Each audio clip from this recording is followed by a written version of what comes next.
The soft hum of jet engines vibrated through the cabin, blending with the low murmur of boarding passengers and the occasional clatter of carry-on bags being stowed overhead.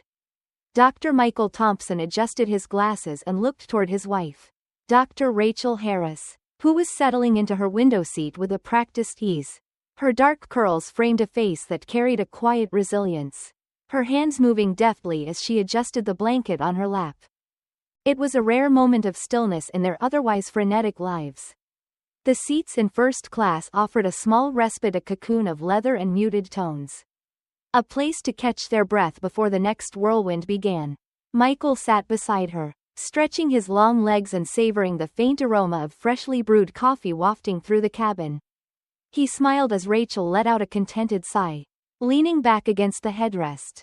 "Ready for the big one?" he asked softly, his voice barely above a whisper. Rachel turned her head, her lips curving into a familiar expression of determination tinged with excitement. "As ready as I'll ever be," she replied, her tone calm, measured. She reached for his hand, squeezing it lightly. "Though I wouldn't mind if this flight lasted a little longer than usual. When was the last time we had a moment like this?"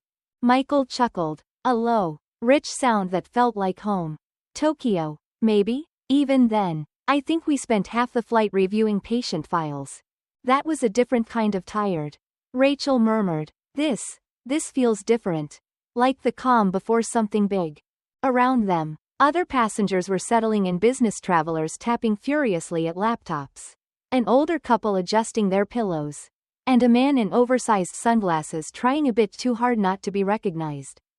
Michael noted the subtle shift in atmosphere that always seemed to accompany first class, a polite quiet, a veneer of civility that often belied deeper undercurrents. For Michael and Rachel, this quiet often carried its own tension. They were used to being the only black couple in many of the spaces they occupied. Years of hard-earned respect in operating rooms and lecture halls had earned them invitations to exclusive conferences and front-page accolades. Yet the same credentials often drew skepticism when they stepped outside those spaces. It was a quiet sort of tension, not loud or confrontational, but always there, a hum beneath the surface like the engines of the plane. A flight attendant approached, her uniform immaculate, her smile polite but distant. "May I offer you a pre-flight drink?" she asked. "Water," Rachel said simply, while Michael opted for orange juice. The attendant nodded briskly and moved on. Rachel's gaze drifted to the window, her fingers idly tracing patterns on the armrest. "It's funny, isn't it?" she said, breaking the silence. "How different the world feels up here. It's quieter, smoother. You'd almost believe things were simple." Michael followed her gaze, watching as ground crew loaded luggage into the belly of the plane. "It's simpler because it's smaller," he said after a moment. "Up here, it's just us and the clouds. Down there," he let the thought trail off. Rachel smiled faintly, her fingers tightening slightly on his. She understood what he meant without him needing to say it. Years of marriage had made their conversations seamless, their silences just as meaningful as their words. The cabin began to fill. A mother and her child walked past, the little boy tugging impatiently at his mother's hand. A businessman adjusted his tie, his movements sharp, efficient. Rachel noted how everyone seemed so absorbed in their routines, their faces calm, their gazes focused elsewhere. Yet beneath the surface, she could feel the faint flicker of curiosity, the subtle glances that lingered just a moment too long. She had seen it before. In hotel lobbies, at restaurants, even at gala dinners where their accomplishments had been the centerpiece. The plane's intercom crackled to life, the captain announcing their departure, his voice steady and reassuring. Michael glanced at Rachel as she closed her eyes, her breathing evening out into the measured rhythm he knew so well. He admired her ability to find calm even in the face of the unknown. Their work demanded it. After all, one couldn't perform the impossible surgeries they were known for without mastering the art of composure. As the plane taxied toward the runway, Michael allowed himself a rare moment of reflection.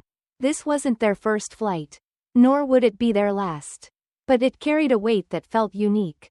The surgery they were heading to Europe to perform was unlike anything attempted before, a culmination of years of research, late nights, and quiet determination. It was the kind of work that reminded them both why they had chosen this path. Despite the barriers, despite the assumptions, despite the quiet murmurs that sometimes followed their footsteps, the engines roared as the plane lifted off, the ground falling away in a blur of city lights and shadows. Rachel's hand found his again, her touch grounding him as it always did. No words were needed. They had faced storms together before and come through stronger on the other side. This flight would be no different, or so they thought. Through the window, the sky turned soft and white as clouds enveloped the plane. It was a peaceful kind of isolation. The world below forgotten, the noise of daily life replaced by the steady rhythm of the engines. Michael leaned back, his thoughts already drifting to the challenges ahead. He could not have known, in that moment of calm, how quickly their peace would be disrupted. How this journey would become about more than just medicine. Somewhere behind them, a flight attendant's shoes clicked softly against the carpet as she approached their row. The cabin had settled into a gentle rhythm. The kind that comes once the plane has leveled off and the world outside is nothing but an endless sea of clouds. Flight attendants moved with quiet efficiency, the hum of their carts blending with the muffled sounds of conversations and the occasional clink of glasses. Michael and Rachel sat comfortably, their hands briefly brushing as Rachel reached for her tablet, though she hesitated, remembering their agreement to avoid work until they landed. Force of habit, she murmured, tucking the device away. Michael smiled faintly, his gaze wandering around the cabin. The other passengers seemed absorbed in their own worlds. A businessman furiously typing on his laptop. A pair of elderly tourists exchanging travel guides. And a young mother trying to entertain her restless child. It was a scene of ordinary life, marked only by the quiet anonymity that defined first-class travel. Yet, for Michael and Rachel, there was always an undercurrent of awareness. They were used to being watched. Not overtly, but subtly lingering glances, averted gazes when they turned to look. It was a kind of attention that came with being the exception. The unexpected presence in a space where others assumed they wouldn't belong. It was never loud, never hostile, but always there, like a faint static in the air. A soft click of heels approached, breaking Michael's reverie. The flight attendant, a young woman with perfectly styled blonde hair, stopped beside their row. Her uniform was pristine, her demeanor professional, yet there was something in her posture, something hesitant. Her smile was small, almost perfunctory, as she addressed them. "Excuse me," she said, her voice low, almost as if she hoped not to be overheard. "May I see your boarding passes?" Rachel looked up from her book, her expression neutral but alert. She and Michael exchanged a glance. A brief but knowing communication born from years of shared experiences.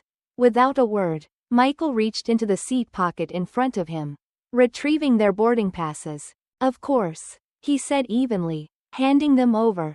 The attendant took the cards with both hands, examining them with an exaggerated care that felt unnecessary. She turned them over, her brow furrowing slightly, as if she were searching for something that wasn't there. The silence stretched, the hum of the engines filling the space between them. Around them, passengers who had been absorbed in their own activities now seemed to take notice. Eyes flickered over, then away, feigning disinterest, though their curiosity was palpable. Rachel closed her book, marking her place with her finger. "Is there a problem?" she asked, her tone calm but firm. The attendant hesitated, her fingers fidgeting with the edge of the boarding pass. "Well," she began, her voice dropping further, "we just want to ensure everyone is in their assigned seats. Sometimes there are mix-ups during boarding." Michael's jaw tightened imperceptibly, but his tone remained steady. "As you can see," he said, gesturing to the passes, "these are our assigned seats." The woman nodded, but her uncertainty lingered. She glanced around the cabin as if seeking support, though none of her colleagues were nearby. "Of course," she said, her cheeks flushing slightly. "It's just that sometimes passengers might be more comfortable in." "More comfortable where?" Rachel interrupted, her voice cutting through the attendant's hesitation like a scalpel. Her expression was still composed, but there was an edge to her gaze now. "Are you suggesting we would be more comfortable somewhere else? Economy, perhaps?" The woman flinched at Rachel's words, her face reddening further. "I didn't mean," she began. But Rachel held up a hand, stopping her. What exactly did you mean? Rachel asked, her tone measured but unyielding. Around them, the quiet murmur of the cabin had stilled entirely. The businessman across the aisle had stopped typing, his fingers hovering over his keyboard. A few rows ahead, an elderly woman turned in her seat, her expression a mixture of curiosity and concern. The attendant shifted uncomfortably. We just want to ensure all passengers have the best experience possible, she said, her voice faltering. And you assume, Michael said, his voice still calm, that we wouldn't have the best experience in the seats we paid for? The question hung in the air, its weight pressing down on the quiet cabin. The attendant opened her mouth, closed it again, then glanced at the boarding passes still clutched in her hands. Rachel extended her hand, palm up. Our passes, please, she said.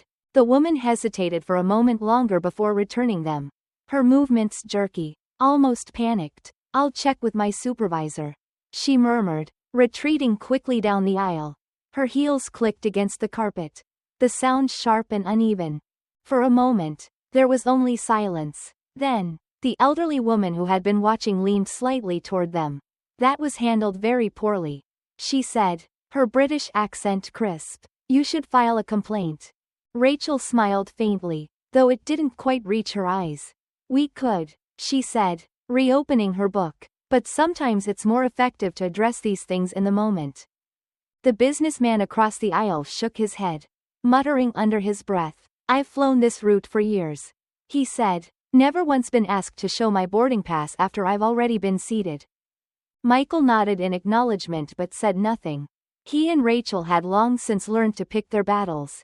There were times to escalate, to demand accountability, and there were times to simply hold their ground and let the moment speak for itself. This felt like one of the latter. Still, as Michael looked at his wife, he could see the tension in her shoulders, the slight tightness around her eyes. She wasn't reading, not really. Her gaze was fixed on the page, but her mind was elsewhere, cataloging the incident, filing it away alongside countless others they'd endured over the years. The plane continued its eastward journey, the hum of the engines steady and unchanging. Around them, the other passengers gradually returned to their routines. But the atmosphere in the cabin felt different now, quieter, heavier. It was as though the confrontation had peeled back a layer of civility, revealing something raw and unspoken beneath. Michael reached for Rachel's hand, giving it a gentle squeeze. She looked up, her expression softening slightly. We've been here before, he murmured. Rachel nodded. And we'll be here again, she said quietly. But that doesn't mean we stop speaking up. Michael didn't respond. He didn't need to. Her resolve was one of the reasons he'd fallen in love with her. The reason they'd faced every challenge together. He glanced out the window. The endless white expanse of clouds stretching to the horizon. It was a beautiful view, serene and untouchable, yet it felt strangely distant. Inside the cabin, the air was thick with something else entirely, an awareness, perhaps, or a discomfort that couldn't be ignored. And though the confrontation had passed, its echoes lingered, a reminder that even at 30,000 feet, the weight of prejudice was not so easily left behind. The cabin hummed softly, the earlier tension now dissipating into something quieter, heavier. Passengers resumed their routines, some scrolling through their phones, others flipping through magazines or dozing in their reclined seats. But the air had shifted. It wasn't the kind of change that came with grand gestures or dramatic speeches. It was subtler, like the way light changes before a storm or how the tide pulls back before the waves roll in. Rachel turned another page in her book, though her gaze didn't linger long enough to absorb the words. Michael watched her out of the corner of his eye, recognizing the signs. Her posture was too straight, her breathing just a touch too controlled. She wasn't reading, she was processing, turning over the earlier exchange in her mind the way she might study a complex surgical case. You okay? He asked softly, his voice barely audible over the engines. Rachel closed the book, marking her place with a finger. I'm fine, she said after a moment. Just thinking. Michael nodded. There was no need to press. Rachel had always been introspective, her thoughts running deep and steady like a quiet river. It was one of the things he admired most about her, the way she could take the chaos of the world and distill it into something meaningful. Around them, the passengers seemed to oscillate between discomfort and curiosity. Some avoided looking in their direction altogether, their eyes fixed on their screens with an intensity that felt forced. Others glanced over now and then, their expressions ranging from mild embarrassment to tentative solidarity. The elderly woman across the aisle leaned toward them again. Her silver hair framed a face lined with decades of experience and, Michael suspected, more than a little wisdom. "I hope you don't mind me saying," she began, her voice low and measured, "but I think you handled that with remarkable grace." Rachel tilted her head slightly, offering a small smile. "Thank you," she said. The woman hesitated, as though weighing her next words. "It's a shame, though," she continued, "that you had to handle it at all." Michael nodded, his expression thoughtful. "It's not the first time," he said, "and it likely won't be the last." The woman's brow furrowed. "That's what I don't understand," she said. "How does something like that still happen? In this day and age?" Michael glanced at Rachel, who met his gaze briefly before turning back to the woman. "It happens," Rachel said quietly, "because it's easy. Because people make assumptions without even realizing they're doing it. And because, most of the time, those assumptions go unchallenged." The woman nodded slowly, her eyes narrowing in thought. "I suppose that's true," she said, "but it doesn't make it right." "No," Rachel agreed, "it doesn't." Behind them, a young man in a suit cleared his throat. "I fly this route twice a month," he said, leaning slightly into the conversation. "I've never been asked to show my boarding pass after I've taken my seat." "Not once." There was a pause as the weight of his words settled over the group. The elderly woman nodded, her expression grave. "It's a pattern," she said, "and patterns like that are hard to break." Michael leaned back in his seat, his hands resting loosely on the armrests.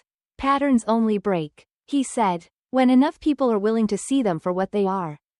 The businessman across the aisle, who had been listening quietly, chimed in. "It's uncomfortable, isn't it?" he said, his voice tinged with self-awareness. "Acknowledging that we're part of the problem, even if we don't mean to be." Rachel tilted her head, studying him. "Uncomfortable," she said, "but necessary." The conversation paused as the flight attendant Sarah, Michael remembered, returned, her steps hesitant and her expression uncertain. She was holding a tray of drinks, her hands trembling slightly. "Would you like anything else to drink?" she asked, her voice quieter than before.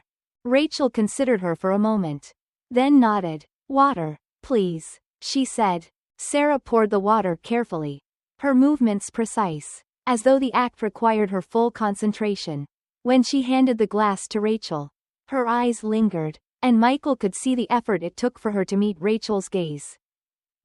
Sarah began, then stopped. She looked down at the tray in her hands, her cheeks flushing. "I just wanted to say I'm sorry," she said finally, her voice barely above a whisper.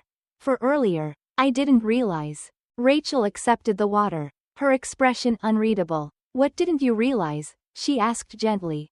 Sarah hesitated, shifting her weight from one foot to the other. "That I was making assumptions," she said at last. "About you. About why you were here. I didn't even think about it, it just happened." Michael nodded, his tone even. "That's the thing about bias," he said. "It's not always intentional, but that doesn't make it any less harmful." Sarah's grip tightened on the tray, her knuckles white against the metal. "I didn't mean to hurt anyone," she said softly. Rachel's gaze softened slightly. "I believe you," she said, "but intent isn't the same as impact. And the only way to change the impact is to start questioning the assumptions that lead to it." The cabin was quiet again, the conversation drawing the attention of other passengers who pretended not to listen. Sarah nodded slowly, her eyes glistening. "Thank you," she said, her voice steadying, "for saying that, for explaining. I'll think about it." Rachel inclined her head, a small gesture of acknowledgement. "That's all we ask," she said, as Sarah turned and walked back down the aisle, her steps steadier than before. Michael glanced around the cabin. The passengers were quieter now, their gazes less furtive, their expressions more reflective. It wasn't a grand transformation, but it was something, a ripple in the still water of their shared space. Rachel turned back to her book. But this time, Michael noticed. Her shoulders were a little more relaxed. Her breathing a little easier. He reached for her hand again, squeezing it lightly. "Think it made a difference?" he asked. Rachel didn't look up, but a small smile played at the corners of her mouth. "Maybe," she said. "Maybe not." Michael nodded, letting the conversation fade into the hum of the engines. Change, he thought, wasn't always dramatic. Sometimes, it was quiet, slow, and unremarkable, a seed planted in a place no one expected. But even the smallest seeds, given time and care, could grow into something much larger. The cabin, though quiet, carried a different energy now. It was as if the earlier tension had settled into the fabric of the space, lingering like the faint scent of coffee and leather. Conversations were hushed but deliberate. The kind of exchanges where people measured their words carefully, aware that they were stepping into unfamiliar territory. Michael leaned back in his seat, his fingers interlaced across his lap. The steady hum of the engines was a familiar comfort. But his mind was elsewhere, replaying the events of the last hour. It wasn't the incident itself that lingered, it was the echoes it left behind. The ripples spreading across the cabin like rings in still water. Across the aisle, the elderly woman who had spoken earlier adjusted her scarf. Her movements unhurried. She caught Michael's eye and offered a small smile before leaning forward slightly. "Do you mind if I ask something?" she began, her voice low, almost hesitant. Rachel, who had been quietly flipping through her book, glanced up. "Of course," she said, her tone welcoming but guarded. The woman's brow furrowed as she chose her words. "When something like that happens," she said, "does it ever get easier? I mean, dealing with it?" Michael considered the question for a moment before shaking his head. "Not easier," he said, his voice calm, "but you get better at recognizing it, at deciding how to respond." Rachel set her book down, her hands folding neatly in her lap. "And at deciding what's worth your energy," she added. "Sometimes, speaking up feels like throwing pebbles at a brick wall. Other times, you see the cracks forming." The woman nodded slowly, her eyes distant. "It's remarkable," she said softly, "the patience it must take." A man 2 rows ahead turned in his seat, his expression thoughtful. "I couldn't help but overhear," he said, his tone apologetic. "I work in corporate training, diversity and inclusion. Mostly. And what you're describing, it's exactly what we try to teach. That these biases are there, even when people don't realize it." Rachel tilted her head slightly, her gaze steady. "And how often do you think people realize it?" she asked. The man hesitated, then sighed. "Not often enough," he admitted. "That's the hardest part, convincing people that the problem exists, even if they don't see it." From a few seats back, a younger woman spoke up. "I'm Asian American," she said, her voice tentative but clear. "I've been in situations like this before, small things. You know, people asking where I'm really from, assuming I don't speak English. It's not the same, but I understand what it feels like. The weight of it." Rachel turned to her, her expression softening. "It's not the same," she said gently, "but it's connected. The assumptions, the questions, they all come from the same place. From a world that's too quick to put people into boxes." The woman nodded, her eyes shining. "It's exhausting," she said, "always having to prove you belong." Michael leaned forward slightly, his voice low but firm. "And that's why we speak up," he said, "not just for ourselves, but for everyone who's been made to feel that way." A quiet murmur rippled through the cabin as more passengers began to engage. A middle-aged man in a sweater spoke about his daughter, who faced challenges as a woman in STEM.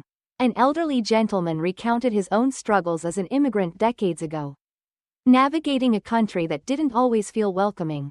Each story, though different, carried the same thread: a sense of being seen as other, of having to fight for recognition and respect. Sarah, the flight attendant, had returned by now, her movements more deliberate. She lingered at the edges of the conversation, her tray tucked against her side, her expression contemplative. At one point, she stepped forward, clearing her throat. "I've been listening," she said quietly. "And I think I've been part of the problem without even realizing it. The cabin fell silent, all eyes turning to her. Sarah shifted her weight, her fingers gripping the edge of the tray. I didn't mean to single you out, she said, looking at Michael and Rachel. But I see now that I did. And I'm sorry. Rachel's gaze softened, her voice gentle, recognizing it as the first step. She said, the second is deciding what you're going to do about it. Sarah nodded, her expression resolute. I want to do better, she said. I don't know exactly how yet. But I'll figure it out. Michael inclined his head, a small gesture of acknowledgement. That's all anyone can ask, he said. The conversation resumed, the passengers exchanging stories and insights. Their voices low but earnest. It was a quiet kind of reckoning. The kind that didn't demand attention but left an indelible mark nonetheless.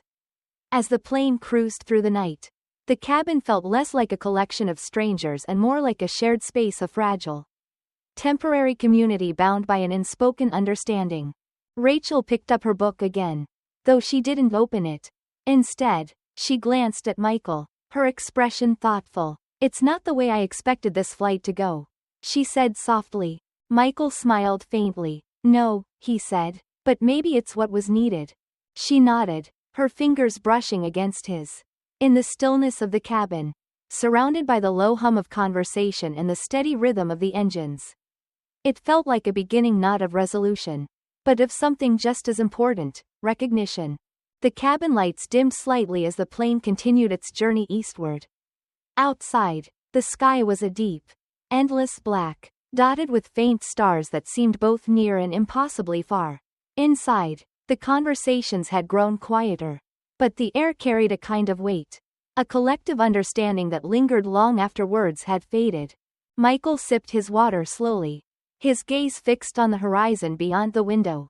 He wasn't looking at anything in particular, just letting his thoughts settle. Across the aisle, the elderly woman who had first spoken to them earlier gave him a small, encouraging nod before returning to her crossword. Rachel, beside him, was scrolling through something on her tablet. Though Michael could tell she wasn't reading, her focus wasn't on the screen but on the quiet hum of the moment. Do you think they're still thinking about it? Rachel asked softly, her voice just loud enough to reach him. Michael didn't need to ask what she meant. Some of them, he said. Maybe not all, but enough. Rachel nodded, her fingers tapping absently against the edge of the tablet. It's strange, isn't it? She said after a moment. How something so small, a question, a glance, can carry so much weight. Michael tilted his head, considering her words. Not strange, he said, just human. Everyone carries their own stories, their own assumptions. Sometimes, those stories clash with ours. And sometimes, Rachel added, they don't know what to do with the clash. Michael glanced around the cabin. Passengers were shifting in their seats, some adjusting blankets, others stretching quietly. A few were speaking in low tones, their voices blending with the steady hum of the engines. He noticed Sarah near the galley, her posture less rigid now, her movements slower, more deliberate. She wasn't avoiding their row anymore, but neither was she hovering. It was as if she'd found a balance tentative. But there, the businessman across the aisle set his laptop aside and leaned slightly toward Michael. I've been thinking about what you said earlier, he began, his voice carrying just enough to invite conversation without demanding it. About assumptions, about how easy they are to make. Michael inclined his head, waiting. The man rubbed his hands together, his gaze distant. I've worked in corporate America for 30 years, he said, seen a lot of change. Or at least, what we call change. Diversity initiatives, training programs, all the buzzwords. But it's moments like this, real, unplanned, that stick with you, make you see things differently. Rachel smiled faintly. The difference, she said, is that these moments aren't filtered. They're raw. You can't package them into a seminar. The man nodded slowly. Exactly. It's not comfortable, but maybe that's the point. From a few rows back, a younger voice chimed in. It's definitely not comfortable, said a young man in a hoodie, his tone both nervous and earnest. I've been sitting here thinking about how many times I've probably done what Sarah did. Not out loud, maybe, but in my head.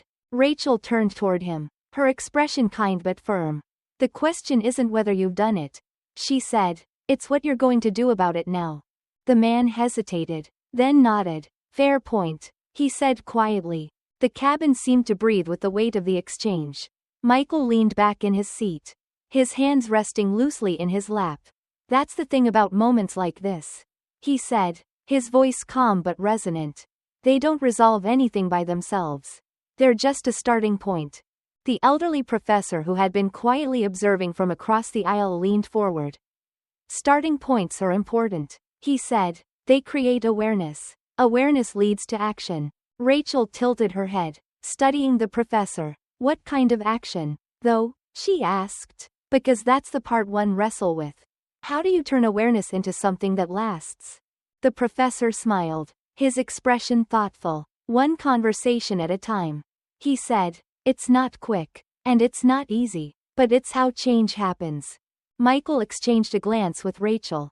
They both understood the truth in the professor's words. But they also understood the fatigue that came with being part of those conversations over and over again. Still, they nodded, acknowledging the weight of the moment.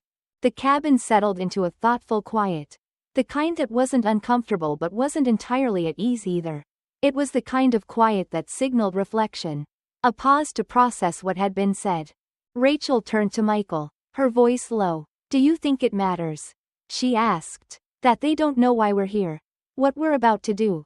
Michael shrugged slightly, his expression unreadable. It shouldn't matter, he said, but maybe it does. She nodded, her gaze distant. Sometimes I wonder if we do ourselves a disservice, she said softly, by not telling people, by staying quiet about what we've accomplished. Michael studied her for a moment. Maybe, he said, or maybe staying quiet forces people to see us for who we are. Not what we've done. Rachel smiled faintly, the corners of her mouth lifting just enough to soften her expression. And who are we, Michael? She asked, her tone light but probing. Michael chuckled, the sound low and warm. Two tired surgeons on their way to change a few lives. He said simply. Rachel's smile widened, though her eyes carried a flicker of something more pride. Perhaps. Or determination. She leaned back in her seat, her hand finding his. Well, she said, her voice steady, then I guess that's enough. The cabin lights dimmed further as the flight attendants began preparing for the overnight portion of the journey. The conversations tapered off, replaced by the quiet rustle of blankets and the soft glow of reading lights. Michael closed his eyes, his hand still clasped loosely in Rachel's. In the stillness, it was easy to forget the weight of the world outside. But Michael knew it was there, waiting, and he knew that when the plane landed, when the sun rose over a new day, they would face it again. Not because they wanted to, but because they had to. It wasn't a burden they had chosen, but it was one they carried nonetheless with quiet strength, steady resolve, and a belief that even the smallest cracks in the wall were worth the effort to make. The plane drifted through the night sky, a metal capsule suspended between continents and time zones. Inside, the cabin had settled into a subdued calm. The hum of the engines provided a steady rhythm, a kind of white noise that seemed to lull some passengers into sleep while others clung to wakefulness. Michael leaned back in his seat, eyes half closed but not entirely relaxed. Rachel sat beside him, her fingers absently tracing the edge of her tablet, though the screen remained dark. From the corner of his eye, Michael saw Sarah approach their row again, her posture less rigid this time. She carried no tray, no clipboard, only a tentative expression that seemed to ask for permission before she even spoke. Excuse me, she began, her voice quiet but steady. I don't mean to bother you, but, may I say something? Michael straightened slightly, exchanging a glance with Rachel. Her face was calm, as it had been throughout the flight. But there was a subtle shift in her expression and openness. Perhaps. Or a readiness to listen. Michael nodded. Go ahead, he said, his tone even. Sarah clasped her hands in front of her, as if steadying herself. I've been thinking about what happened earlier, she said, her words deliberate, as though she'd rehearsed them. And about what you said about assumptions and how they affect people. Rachel tilted her head slightly, her gaze focused but not unkind. What have you been thinking? She asked. Her voice soft but probing. Sarah hesitated, glancing down at her hands before meeting their eyes again. I didn't realize, she said, her voice faltering slightly. I mean, I thought I was just doing my job. But I wasn't. I was making assumptions about you. About why you were here. And it wasn't fair. Michael leaned forward, resting his forearms on his knees. What made you realize that? He asked. His tone curious rather than accusatory. Sarah looked around the cabin, her gaze lingering on the other passengers who had quietly observed the earlier interaction. The way people reacted, she admitted, and the way you handled it. You didn't get angry or defensive, you just asked questions. Questions I didn't have good answers for. Rachel nodded slowly, her expression thoughtful. It's not easy to face those moments, she said, to see yourself in a light you're not used to. But that's where change starts. Sarah's shoulders relaxed slightly, as if the weight of the conversation was beginning to lift. I don't want to be that kind of person, she said quietly, the kind who makes people feel like they don't belong. Michael regarded her for a moment before speaking. The fact that you're here, having this conversation, says a lot, he said. Most people would rather avoid it. Sarah's lips curved into a small, tentative smile. Thank you, she said, for not avoiding it, either. She stood there for a moment longer, as though unsure whether to stay or go. Finally, she took a small step back. If there's anything I can do to make the rest of your flight more comfortable, please let me know, she said. Rachel's smile was faint but genuine. You've already done something, she said. You've listened. As Sarah walked away, Michael leaned back in his seat, his hand finding Rachel's. They sat in silence for a while, the weight of the conversation settling into something lighter, something closer to understanding. Across the aisle, the elderly woman who had spoken earlier turned in her seat, her expression thoughtful. She seems like she's trying, she said, her voice low but clear. Rachel nodded. She is, she said simply. The woman's brow furrowed. Do you think it'll last? That she'll really change? Michael considered the question for a moment before answering. Change isn't a straight line, he said. It's a process, and it doesn't happen all at once. But moments like this, they're a start. The woman seemed to mull this over, her fingers tapping lightly on the armrest. It's a shame it has to start this way, she said, with something so uncomfortable. Uncomfortable, but necessary, Rachel said. Sometimes, discomfort is the only thing that makes people pay attention. The woman nodded slowly, her gaze drifting to the window. Outside, the stars were faint but steady, a quiet reminder of the vastness beyond the plane. Inside, the cabin felt smaller, more intimate, as though the shared experience had drawn everyone just a little closer. The younger man in the hoodie, who had spoken up earlier, leaned into the conversation. You know what's weird, he said. I've been thinking about how often I make snap judgments about people. Not on purpose, it's just automatic. Rachel turned to him, her expression thoughtful. And what are you going to do about it? She asked. Echoing her earlier question, he smiled faintly, his hands resting on his knees. I guess I'll start by noticing it, he said, and then trying to do better. Rachel nodded, her smile soft but approving. That's all anyone can do, she said, as the flight attendants moved through the cabin, preparing for the next service round. The atmosphere felt different, lighter, perhaps, but also more aware. Conversations continued in low tones, passengers sharing their own stories of moments that had challenged their assumptions, their beliefs. The quiet hum of the engines seemed to carry those stories forward, weaving them into the shared space of the flight. Michael glanced at Rachel, his expression thoughtful. Do you think it's enough? He asked quietly. Moments like this? Rachel's gaze drifted to the window, her reflection faint against the darkness outside.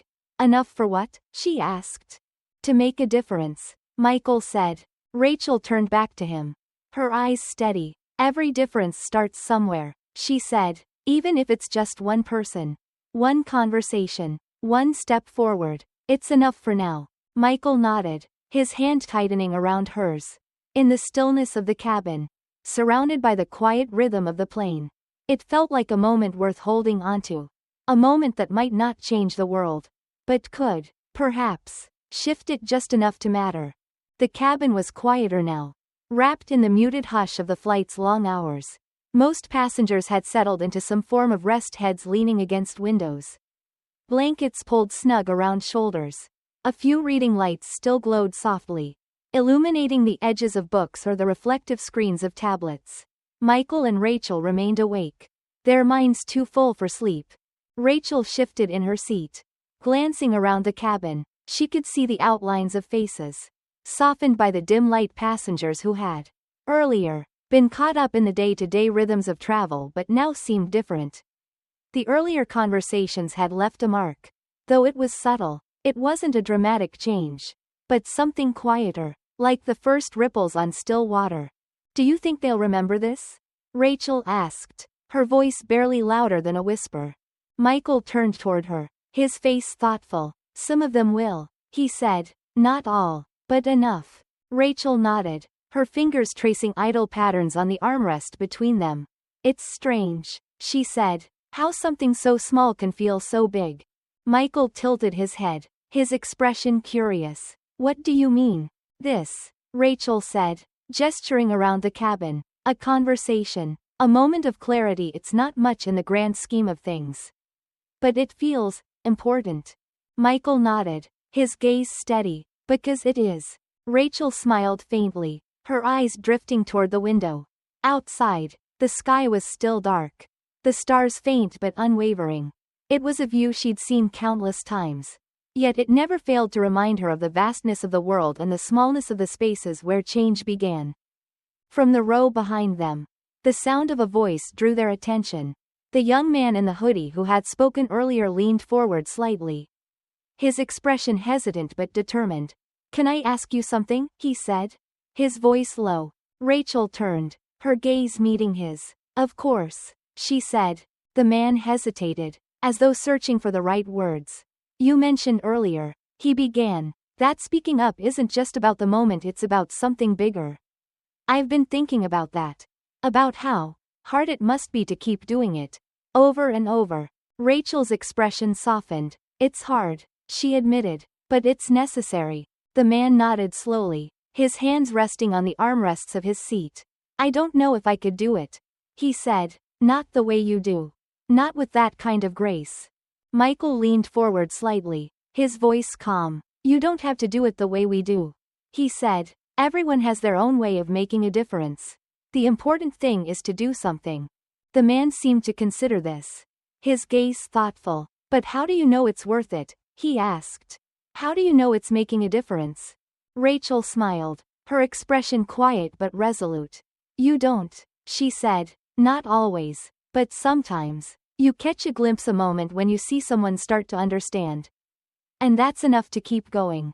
The man nodded, his expression thoughtful. He leaned back in his seat, his gaze drifting toward the window as though absorbing her words. Rachel turned back to Michael, her hand finding his. "Do you think that's true?" she asked quietly.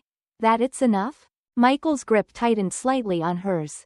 "It has to be," he said, "because if it isn't, what else is there?" The conversation settled into the quiet hum of the cabin, the moment stretching out like the endless horizon beyond the window. But the weight of it lingered, a reminder that even the smallest exchanges could carry significance. Across the aisle, the elderly professor who had been quietly observing leaned forward, his voice cutting through the stillness. "It's interesting," he said, "how much weight small moments can carry. A conversation, a glance, it's like planting a seed. You don't know what will grow, but you plant it anyway." Rachel turned toward him, her expression thoughtful. "And what if it doesn't grow?" she asked. The professor smiled faintly. "Then you plant another," he said simply. The words hung in the air, a quiet affirmation of something both simple and profound. Rachel nodded slowly, her gaze thoughtful. The cabin lights flickered slightly as the flight attendants moved through the aisle, their movements quiet but efficient. Sarah, who had spent most of the flight lingering at the edges of conversations, stopped briefly at their row. "I wanted to thank you," she said, her voice low but steady, "for what you said earlier, for how you handled everything. It's made me think a lot." Rachel smiled, her expression kind. That's all we wanted, she said. For you to think. Sarah nodded, her posture more relaxed than it had been earlier. I still have a lot to learn, she admitted. But I want to learn. I want to be better. Michael inclined his head, his voice steady. That's all anyone can ask. Sarah lingered for a moment longer before moving on, her steps quieter now. Rachel watched her go, her expression thoughtful. Do you think she'll change? She asked. Michael was quiet for a moment before answering. She already has, he said. The cabin grew quieter as the flight continued, the passengers settling back into their own thoughts. But the atmosphere felt different now, less divided, more connected. It wasn't a dramatic shift, but a subtle one, like the first light of dawn creeping over the horizon. Rachel leaned back in her seat, her eyes drifting closed. Michael watched her for a moment, his hand still holding hers. Outside, the stars began to fade as the faintest hint of daylight appeared on the edge of the sky. It was a small thing, that first light, but it was enough to remind them that even in the darkest night, change was always possible, and sometimes, that was enough. The soft hum of the engines shifted as the captain announced their descent. The familiar tone a signal to passengers that their journey was nearing its end. Outside the window, the sky was painted with early morning light, soft streaks of pink and orange blending into the pale blue of a new day. The plane seemed suspended in that quiet space between night and morning, carrying its passengers into another chapter of their lives. Rachel stirred beside Michael, her hand still resting in his. She blinked a few times, the haze of sleep fading as she glanced around the cabin. We're almost there, she murmured, her voice low. Michael nodded, his gaze fixed on the horizon. Almost, he said. The cabin slowly came to life as passengers adjusted their seats, gathered their belongings, and prepared for the landing. There was a kind of tentative energy in the air, as though the conversations of the night before still lingered, unspoken but not forgotten. Sarah appeared again, her steps quieter now, her demeanor less hurried. She stopped by their row, her hands clasped in front of her. I just wanted to thank you again, she said, her voice steady but soft. For everything. Rachel looked up at her, a small smile curving her lips. You're welcome, she said, and thank you for listening. Sarah hesitated for a moment, then reached into her pocket and pulled out a small piece of paper, carefully folded into the shape of a crane. I made this during my break, she said, her cheeks flushing slightly. It's not much, but I thought it might be a good reminder. Rachel took the paper crane, her fingers brushing over its delicate folds. Thank you, she said, her voice warm. It is. Sarah nodded, stepping back as another flight attendant called her name.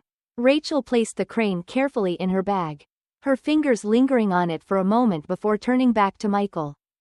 Do you think it'll stick? She asked quietly. What we said, what we did. Michael shrugged slightly, his expression thoughtful. Maybe not for everyone, he said, but for her? I think it might. The plane began its final descent, the ground below coming into focus, a patchwork of roads, fields, and buildings that seemed both distant and close. The passengers grew quieter, their movements more purposeful now, their thoughts likely shifting to whatever awaited them on the other side of the flight. As the plane touched down with a gentle thud, a ripple of motion moved through the cabin. Seat belts unfastened, bags retrieved, and voices rose in soft murmurs of anticipation. Yet, amidst the bustle, there was a kind of stillness and awareness that something significant had happened, even if its full impact wasn't yet clear. The elderly professor from across the aisle stood and leaned toward Michael and Rachel. I hope you know, he said, his voice low but firm, that what you did matters. More than you might realize. Rachel smiled, her expression soft. Thank you, she said. We hope so. The professor nodded, his gaze steady. Sometimes, it's the smallest moments that create the biggest ripples, he said, and I think this flight will ripple for a long time. As they gathered their things, other passengers offered quiet nods, a few stopping to exchange words of gratitude or shared understanding. The young man in the hoodie paused on his way out, his expression hesitant but earnest. I don't know if I said it earlier, he began, but thank you for everything. You've given me a lot to think about. Michael inclined his head, his voice steady. That's all we wanted. The young man smiled faintly, then continued down the aisle, his steps purposeful. When it was finally their turn to disembark, Michael and Rachel stepped into the bright light of the terminal, their bags slung over their shoulders. The air felt different here, busier, more immediate, but the quiet weight of the flight lingered, a reminder of the work still to be done. As they walked toward the exit, Rachel glanced at Michael, her expression thoughtful. Do you think it's enough? She asked. Michael smiled faintly. It's a start, he said. She nodded, her fingers brushing against the paper crane in her bag. Sometimes, I think that's all we can ask for, she said. A start. The two of them stepped into the morning light, the world ahead of them bright with possibility. Whatever challenges awaited, they carried with them the quiet strength of the moments they had shared, the conversations they had sparked, and the lives they had touched. Sometimes, Rachel thought, change didn't come in sweeping gestures or grand declarations. Sometimes, it came in the quiet spaces and a single conversation, a folded piece of paper, or the shared understanding that even the smallest actions could make a difference. And as they moved forward, their footsteps steady and sure, Rachel knew that those small actions, those ripples, would carry them far.